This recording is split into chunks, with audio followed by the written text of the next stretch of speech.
പരിചയക്കാരായ യുവതികളെയോ പെൺകുട്ടികളെയോ കണ്ടാൽ സംസാരിക്കാനോ പരിചയം പുതുക്കാനോ പാടില്ലാത്ത നഗരമായി മാറുകയാണ് കണ്ണൂരിലെ തളിപ്പറമ്പ്. സദാചാര ഗുണ്ടകൾ അഴിഞ്ഞാടുന്ന ഈ നഗരത്തിൽ ഒരാഴ്ചയ്ക്കകം 2 പേരാണ് ആക്രമിക്കപ്പെട്ടത്. കഴിഞ്ഞ ദിവസം രാത്രി 7:30 ന്യൂസ് കോർണർ ജംഗ്ഷന് സമീപത്തെ ബസ് കാത്തിരിപ്പ് കേന്ദ്രത്തിന് സമീപമായിരുന്നു സദാചാര ഗുണ്ടകളുടെ വിളയാട്ടം. ബസ് കാത്തു നിൽക്കുകയായിരുന്ന ഈ ഒരു യുവതിയോട് 7-ാം മൈൽ സ്വദേശിയായ യുവാവ് സംസാരിച്ചതോടെയാണ് അയാൾക്ക് നേരെ ആക്രമണം ഉണ്ടായത്. പഴയങ്ങാടിയിൽ വ്യാപാരിയായ യുവാവ് അവിടെ വരാറുള്ള യുവതിയെ കാണുകയും പരിചയം പുതുക്കുകയും ചെയ്തു. ഇത് കഴിഞ്ഞ് തിരിച്ചിറങ്ങുമ്പോഴേക്കും അവിടെ എത്തിയ ഒരു സംഘം യുവാക്കൾ കാരണം പോലും ചോദിക്കാതെ മർദ്ദിക്കുകയായിരുന്നു. പരിചയമുള്ള യുവതിയായതിനാലാണ് താൻ സംസാരിച്ചതെന്ന് യുവാവ് ആവർത്തിച്ച് പറഞ്ഞിട്ടും ക്രൂരമർദ്ദനം തുടർന്നു.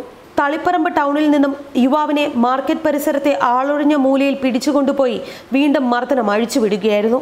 ന്യൂസ് കോർണറിലേക്ക് തിരിച്ചു കൊണ്ടുവന്നും യുവാവിന് നേരെ അക്രമം തുടർന്നു. ഇത് ശ്രദ്ധയിൽപ്പെട്ട CPM പ്രാദേശിക സമിതി അംഗം ടി.ആർ. ശിവൻ ഇടപെട്ടെങ്കിലും അയാളെ തെറിവിളിച്ചും ആക്രമിക്കാൻ ഒരുങ്ങുകയായിരുന്നു ഇവർ. എന്നാൽ അതുവഴി വന്ന ആധാരം എഴുത്തുകാരൻ കൂടിയായ CPM ഏരിയ കമ്മിറ്റി അംഗം K. മുരളീധരന്റെ ശ്രദ്ധയിലും സംഭവം പെട്ടു. തന്റെ ഓഫീസിൽ നിന്നും അല്പസമയം മുൻപ് ഇറങ്ങിയ യുവാവാണ് അക്രമത്തിനിരയാകുന്നതെന്ന് കണ്ട് മുരളി ചെറുത്തു നിൽക്കുകയും യുവാവിനെ മോചിപ്പിക്കുകയുമായിരുന്നു. യുവാവിന് നേരെ ഗുണ്ടാസംഘം വീണ്ടും അക്രമം അഴിച്ചുവിടുമെന്ന ഭയത്തിൽ അയാളെ മറ്റൊരു സ്ഥലത്തേക്ക് മാറ്റുകയായിരുന്നു. അതിനിടെ അവിടെ ഓടിക്കൂടിയെത്തിയ ആളുകൾ ചേരിതിരിഞ്ഞ ഉന്തും തള്ളുമായി. യുവാവിനെ മർദ്ദിച്ചവർ രക്ഷപ്പെടുകയും ചെയ്തു. വിവരമറിഞ്ഞ് തളിപ്പറമ്പ് SIയും സംഘവും സ്ഥലത്തെത്തി മർദ്ദനമേറ്റ യുവാവിനെ പോലീസ് സ്റ്റേഷനിലെത്തിച്ചു. സംഭവമെല്ലാം യുവാവ് വിശദീകരിച്ചെങ്കിലും ഭയം മൂലം പരാതി നൽകാൻ തയ്യാറായിരുന്നില്ല. അതുകൊണ്ട് തന്നെ പോലീസ് കേസെടുത്തുമില്ല. കഴിഞ്ഞയാഴ്ചയും തളിപ്പറമ്പിൽ സമാന സംഭവം അരങ്ങേറിയിരുന്നു. കപ്പാലത്തെ പാറുൽ മുഹമ്മദ് ആഷിഖ് പരിചയക്കാരിയായ പെൺകുട്ടിയോട് സംസാരിച്ചതിന്റെ പേരിലാണ് ആക്രമിക്കപ്പെട്ടത്. ഗുരുതരമായി പരിക്കേറ്റ ആഷിഖ് ഇപ്പോഴും മംഗളൂരുവിലെ ആശുപത്രിയിൽ ചികിത്സയിലാണ്. വാഹനത്തിലെത്തിയ 4-അംഗ സംഘം ബലം പ്രയോഗിച്ച് ആഷിഖിനെ കയറ്റിക്കൊണ്ടു പോവുകയും പെൺകുട്ടിയുടെ വീട്ടിൽ കൊണ്ടുപോയി മുറിയിൽ പൂട്ടിയിട്ട് അടിവയറിന് ചവിട്ടുകയും മർദ്ദിക്കുകയും ചെയ്തിരുന്നു. വിവരം പുറത്തു പറഞ്ഞാൽ തന്നെ തട്ടിക്കളയുമെന്നും വീടിന് തീയിടുകയും ചെയ്യുമെന്നും തട്ടിക്കൊണ്ടുപോയ സംഘം പറഞ്ഞിരുന്നു. എന്നാൽ സ്വന്തം വീട്ടിലെത്തിയ ആഷിഖ് വിവരം ആരോടും പറഞ്ഞില്ല. വീണ് പരിക്കേറ്റെന്നായിരുന്നു വീട്ടുകാരോട് പറഞ്ഞത്.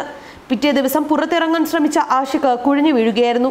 ഉടൻ തന്നെ ബന്ധുക്കൾ തളിപ്പറമ്പ് സഹകരണ ആശുപത്രിയിൽ എത്തിച്ചു. എന്നാൽ ആശുപത്രിയിൽ ഡോക്ടറോട് യഥാർത്ഥ വിവരങ്ങൾ വെളിപ്പെടുത്തിയില്ല. 3 ദിവസം സഹകരണ ആശുപത്രിയിൽ കഴിഞ്ഞെങ്കിലും വയർ വീങ്ങി. ഇതേ തുടർന്ന് ശസ്ത്രക്രിയ വേണമെന്ന് ഡോക്ടർമാർ അറിയിച്ചു. ശസ്ത്രക്രിയയ്ക്കായി മംഗലാപുരത്തെ ഏനപ്പോയ ആശുപത്രിയിൽ എത്തിക്കുകയായിരുന്നു. അസാധാരണമായ ഭയം മൂലം ആഷിഖ് അവിടെയും കാര്യങ്ങൾ വെളിപ്പെടുത്തിയിരുന്നില്ല.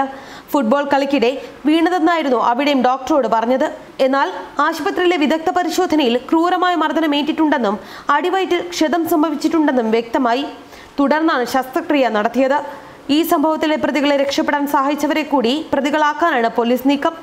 പ്രതികൾ കേരളത്തിന് പുറത്ത് ഒളിവിൽ കഴിഞ്ഞതായും രക്ഷപ്പെടാൻ ഉപയോഗിച്ച കാർ ബംഗളൂരുവിൽ നിന്ന് പിടികൂടുകയും ചെയ്തിരുന്നു. എന്നാൽ ആഷിഖിനെ തട്ടിക്കൊണ്ടുപോയ കാർ ഇതുവരെയും കണ്ടെത്താനായിട്ടില്ല.